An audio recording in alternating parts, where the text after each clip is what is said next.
मेरे साथ इस वक्त जुड़ रहे हैं। शाकिर, पहले मैं आपके पास आ रहा हूं।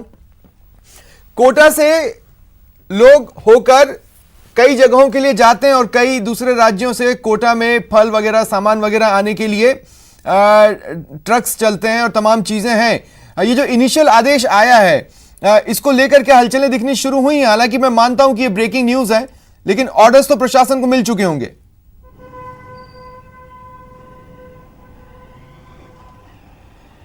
जी बिल्कुल स्वप्निल, क्योंकि अगर आदेश अभी कुछ देर बाद आ भी जाएंगे और कोटा क्योंकि मध्य प्रदेश से सटा हुआ जिला है, मध्य प्रदेश से जो है बड़ी तादाद में यहाँ पर मजदूरों का भी आवाजाही हमेशा रहती है। और अभी इस दौरान भी क्योंकि प्रवासी मजदूरों का आने और जाने का सिलसिला जिस तरह से सरकार ने रियायतें दी है, सरकार ने सुविधाएं की है, उस हिसाब से जारी है। लेकिन कोटा में अगर हम बात करें तो पॉजिटिव रोगियों की तादाद आज फिर जो है 3 पॉजिटिव रोगी सामने आए, इसमें 334 हो गई है।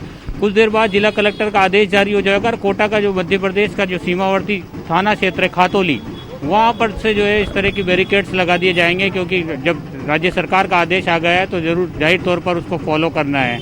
लेकिन सबके बीच अगर कोटा शहर की बात करें तो हम अभी परकोटा क्षेत्र में हैं। परकोटा वही क्षेत्र है जहाँ पर लंबे वक्त तक कर्फ्यू था, हॉटस्पॉट ये इलाका बना हुआ था।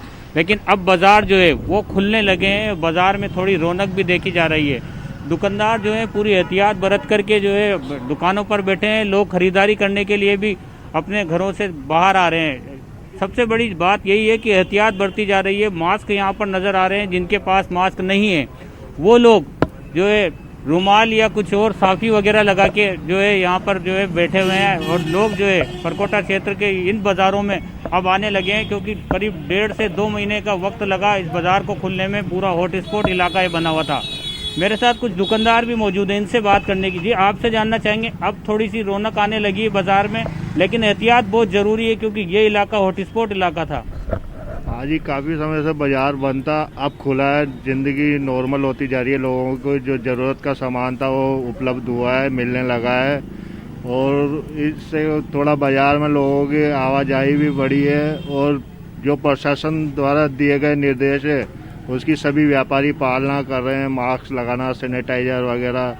तो इन सब का ध्यान रखते हुए ग्राहकों को भी मतलब सैनिटाइजर लगाया जा रहा है और अच्छी रौनक आ गई है। कुल मिला के क्या है, जिंदगी लोगों की पटरी पे लौट रही है धीरे धीरे। सावधानी रखनी जरूरी है स्वप्निल, जिंदगी जरूर पटरी पर लौट रही है, लेकिन जिस तरह से लगातार पॉजिटिव रोगियों की तादाद में इजाफा हो रहा है तो कहीं ना कहीं एहतियात बहुत जरूरी है। क्योंकि लंबे वक्त के बाद बाजार खुले हैं, दुकानदारों में भी जो कि बिजनेस जो है पूरी तरह से ठप हो गया था, तो दुकानदार भी चाहते हैं कि वो रफ्तार पकड़े और जो लोग हैं वो भी बाजारों में आने लगे हैं। लेकिन सबके बीच बड़ी बात यह है कि लोगों में जागरूकता जो है वो साफ तौर पर नजर आ रही है। मास्क यहाँ पर नजर आ रहे हैं। पुराने जो शहर का जागरूकता जरूरी भी है। देखिए, लगातार पिछले 2 दिन से मैं इस बात को मेंटेन कर रहा हूं कि किस तरह की तस्वीरें वहां दिख रही हैं, क्योंकि परीक्षा की घड़ी भी साथ साथ है। मैं लगातार इस बात को कह रहा हूं। अब प्रदेश सरकार का ये फैसला लेना कि बॉर्डर्स को सील किया जाएगा अपने आप में बताता है कि हाँ, स्थिति ऐसा नहीं है कि सुधर गई है और एक नया सूरज उगाया है। ये रात अभी बहुत लंबी चलने वाली है और इसमें हमें अपनी सुरक्षा खुद करने के लिए खुद जागरूक होना भी बहुत जरूरी है। सहयोगी कपिल मेरे साथ उदयपुर से हैं। कपिल, क्या तस्वीरें हैं, क्या हलचल है?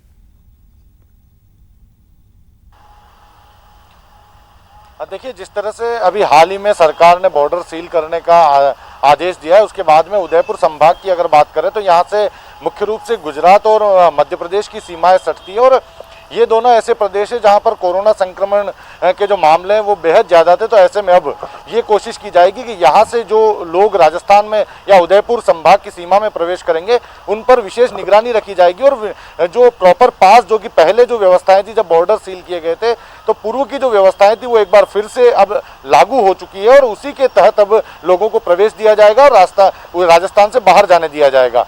अगर उदयपुर की बात करें तो हम इस समय चेतक चौराहे पर बाजार में मौजूद है। आप देखिए कि चेतक चौराहे के बाजार में दुकानदार जरूर मौजूद हैं।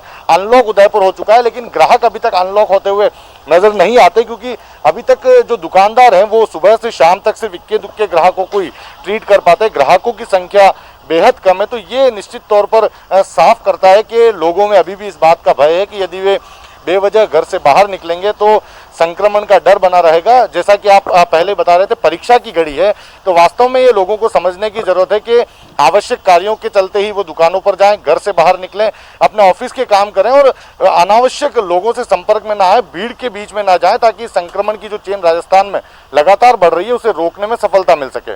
जी ठीक है, और जोधपुर का रुख करते हैं। सहयोगी ललित भी मेरे साथ हैं। ललित, क्या हलचल हैं जोधपुर में?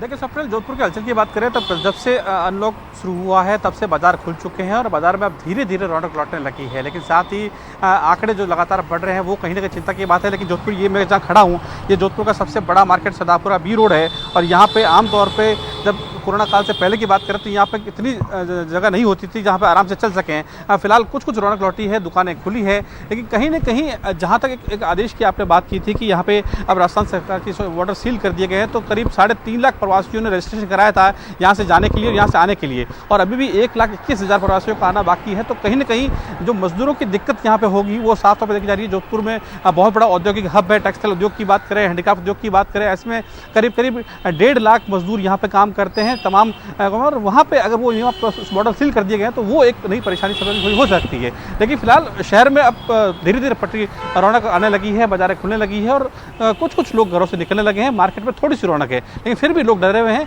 अभी फिलहाल लोग घरों में हैं, बाहर नहीं निकल रहे हैं क्योंकि आंकड़े भी लगातार शहर में बढ़ रहे हैं। ठीक है शाकिर, मैं एक बार फिर आपके पास आ रहा हूँ। देखिए, जहां पर आप खड़े हैं, आपने कहा कि हल्की सी रौनक नजर आने लगी है। बहुत लंबे समय तक ये इलाका कर्फ्यूग्रस्त रहा। उस समय की जिंदगी और इस समय की जिंदगी ऐसा नहीं है कि आप स्वच्छंद हो गए हैं और अब चाहे जैसी उड़ान भर सकते हैं। दोनों के बीच में अगर कंपैरिजन करने के लिए बोला जाए, लोगों से पूछा जाए, तो वो क्या कहेंगे?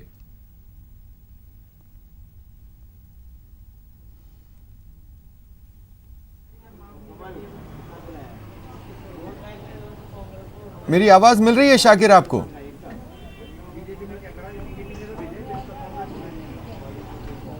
लगता है मेरी आवाज शाकिर तक नहीं पहुंच रही है। सहयोगी कपिल भी मेरे साथ बने हुए हैं। कपिल, मैं आपके पास आ रहा हूं। कपिल, उदयपुर में एक वक्त ऐसा आया था जब तकरीबन हर रोज बुरी खबरें आती थीं। उस पर किसी हद तक लगाम लगी है, लेकिन जो उदयपुर की लोकेशन है, ज्योग्राफिकल लोकेशन है, उसके हिसाब से उदयपुर सेंसिटिव तो लगातार है। मुझे सुन पा रहे हैं कपिल आप?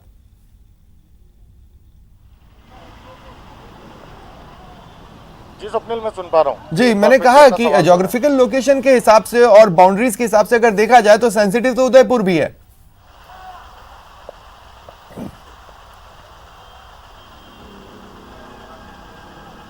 नहीं लगता, उनसे भी मेरा संपर्क नहीं हो पा रहा है। चलिए ठीक है, फिलहाल जितनी बातचीत हुई उसके लिए आप तीनों का शुक्रिया।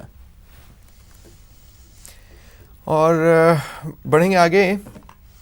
खबर अलवर जिले से है, जहां शाहजहांपुर थाना पुलिस ने चोरी और धोखाधड़ी के मामले में एक विदेशी युवक को गिरफ्तार किया है। जानकारी के मुताबिक आरोपी ईरानी नागरिक सफर अब्दुल रहीमी जागर है, जो दिल्ली में किराए के मकान में रहता है और डॉलर को इंडियन करेंसी में बदलने के नाम पर ठगता है। फिलहाल पुलिस पूछताछ में जुटी है।